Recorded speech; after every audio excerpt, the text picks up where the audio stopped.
Matt tidak bisa menunggu lebih lama lagi. Dia bisa melakukan apa saja padanya, bahkan membunuhnya. Tapi dia tidak bisa memikirkan sesuatu yang salah dengan kata-kata di bendera bahunya. Pada saat terakhir pengambilan gambar, Matt mengirim transmisi suara ke kuil penguasa cahaya. Bisakah informasi tentang hal-hal ini dikonfirmasi? Aku akan memberimu satu napas lagi paling banyak. Semut kotor ini berani tidak menghormati Lord of Light. Aku ingin membunuh mereka untuk melampiaskan kebencian mereka. Matt meraung. Kemarahan yang tak terselubung membara di matanya. Semua orang di kuil penguasa cahaya dengan cepat menghubungi. Setelah setengah napas, kabar baik datang. Tuan Wuming dapat melepaskan dan bertarung. Kami telah menentukan identitas pihak lain, dan tindakan balasan akan segera dikirim ke pikiran orang-orang percaya. Terima kasih, Tuan Wuming, untuk menanyakan informasi untuk saya. Matt akhirnya menunggu kalimat ini. Warhammer di tangannya terangkat tinggi. Dan pada saat ini, bayangan hitam pekat menjadi lebih gila. Mereka menyapu dengan kecepatan lebih cepat. Dan suara goresan terus-menerus yang asli tiba-tiba menyatu menjadi suara yang panjang dan bertahan lama. Saat palu perang di tangan Matt diangkat ke titik tertinggi, bayangan itu tiba-tiba berhenti. Saat berikutnya, mereka ingin melarikan diri dari sini. Ada seringai di sudut mulut Matt, tetapi melalui baju besi, bayangan ini tidak bisa dilihat. Jika kamu ingin pergi, lihat apakah aku akan memberimu kesempatan ini. Matt mengeluarkan raungan rendah, dan retakan yang tak terhitung jumlahnya tiba-tiba meledak di tanah. Dan cahaya kemasan pucat muncul dari retakan di tanah seperti sinar matahari. Bayangan yang tak terhitung jumlahnya diselimuti cahaya ini, dan ratapan sedih menyebar. Lebih banyak bayangan hitam mencari kemungkinan untuk melarikan diri dalam berkas cahaya yang padat ini.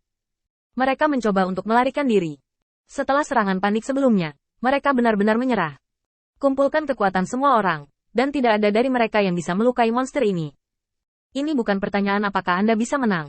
Ini pertanyaan apakah Anda bisa bertahan. Tetapi ketika mereka menghabiskan banyak usaha dan melarikan diri sejauh ratusan mil, sinar cahaya di sekitar mereka tetap sama, tanpa redaman sedikit pun. Ramalan pendeta itu salah. Orang ini pasti penguasa cahaya. Penguasa cahaya belum dipenjara selama 10 tahun. Saat sekelompok bayangan hitam menabrak penghalang yang berfokus pada paling tepi, harapan terakhir untuk bertahan hidup di hati mereka menghilang. Mereka tidak punya kesempatan. Di depan lawan seperti itu, mereka tidak memiliki ruang untuk berjuang. Dia bisa melarikan diri ke sini hidup-hidup hanya karena lawannya ingin menggoda mereka. Biarkan mereka berada dalam situasi putus asa, dan harapan di hati mereka. Dan akhirnya biarkan harapan ini dan hidup mereka menghilang ke dunia ini bersama-sama. Penyiksaan semacam ini, selain dari penguasa cahaya, mereka tidak bisa memikirkan orang lain yang bisa melakukannya. Melihat ke belakang, saya melihat bahwa master cahaya yang tersebar di semua tempat secara bertahap menjadi tebal dan kokoh, memenuhi semua pandangan mereka. Di tengah-tengah semua berkas cahaya, di tempat yang tidak terlihat oleh mata telanjang, Matt naik ke udara, dan di palu perang di tangannya, cahaya dan bayangan yang tak terhitung jumlahnya perlahan-lahan muncul. Kecemerlangan tubuh Matt berangsur-angsur menjadi mempesona, dan Matt mengerang. Hukum rahasia penguasa cahaya, api iman membakar dosa, sangkar tak terbatas. Ledakan. Dalam jarak 100 mil, seberkas cahaya melesat ke langit, dan bahkan awan petir di langit tersapu oleh gerakan ini. Di langit malam yang gelap, bintang-bintang yang tak terhitung jumlahnya berkelap-kelip, dan bulan yang cerah menaburkan kecemerlangan yang samar. Seberkas cahaya menyilaukan menyelimuti segala arah. Seolah-olah segala sesuatu dalam kegelapan tersapu bersih. Di bagian atas berkas cahaya, di tempat di mana manusia tidak bisa lagi melihat, sesosok diam-diam muncul. Itu adalah penampilan acuh tak acuh Qin Yichen. Bang! Saat seberkas cahaya tiba-tiba berubah menjadi kobaran api, semua yang ada di dalam jangkauan sinar itu terbakar ke tanah. Di tengah kobaran api seperti itu, bayangan hitam itu sedikit demi sedikit dimakan oleh tubuh. Pada akhirnya, itu berubah menjadi awan asap hitam. Dalam radius ratusan mil, dengan serangan yang begitu mengerikan, langkah Matt layak untuk statusnya sebagai kepala dari 12 ksatria kuil. Api membakar segalanya, dan Matt meletakkan tangannya dan membungkuk sedikit kepada dewa cahaya di langit. Bawahanku mendoakan agar penguasa cahaya panjang umur dan hidup tanpa batas. Mengikuti kata-kata Matt, hantu Lord of Light secara bertahap menghilang. Melihat ke tanah lagi, setelah nyala api yang mengerikan, tidak ada yang terluka kecuali bayangan hitam itu. Bahkan beberapa manusia yang tergeletak di tanah selamat, dan di samping mereka, seekor kumbang merangkak seolah-olah tidak ada yang terjadi.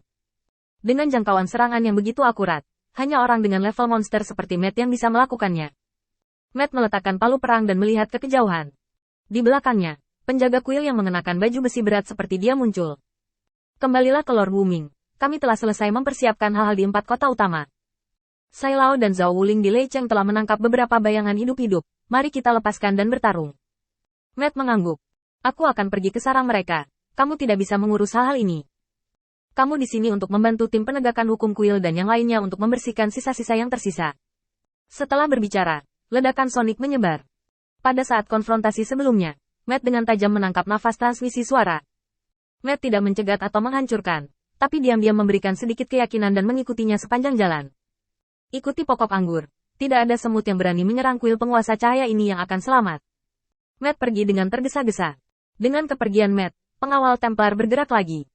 Di kota Guntur, Zhao Wuling mengulurkan tangan dan menepuk baju besi berat pengawal kekaisaran di depannya. Saudaraku, baju besimu sangat mendominasi. Menghadapi pertanyaan Zhao Wuling, pria itu hanya mundur selangkah. Semoga Lord of Light memberkati kalian semua. Melihat orang percaya yang tidak manusiawi seperti itu, Zhao Wuling tidak punya pikiran untuk mengobrol, jadi dia mendekati Sai Lao lagi. Sai Lao, katakan padaku, kapan ada orang yang begitu kuat di kuil? Faktanya, tidak mengherankan bahwa Zhao Wuling bertanya sekarang, terutama karena dalam pertempuran sebelumnya, meskipun mereka menangkap beberapa bayangan untuk disiksa, pada kenyataannya, mereka tidak mendapatkan keuntungan yang menentukan dalam pertempuran saat itu. Hanya karena keberadaan Sai Lao, mereka dapat menjaga bayang-bayang ini di pinggiran tanpa membayar harga korban.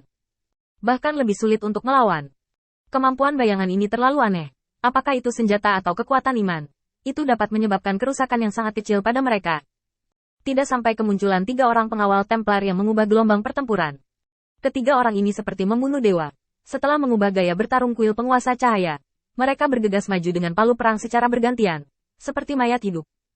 Sai Lao hanya melirik Zhao Wuling dengan ringan, dan ada simpati di matanya. Sia-sia, dia masih berpatroli di kuil penguasa cahaya, dan dia bahkan tidak mengetahuinya.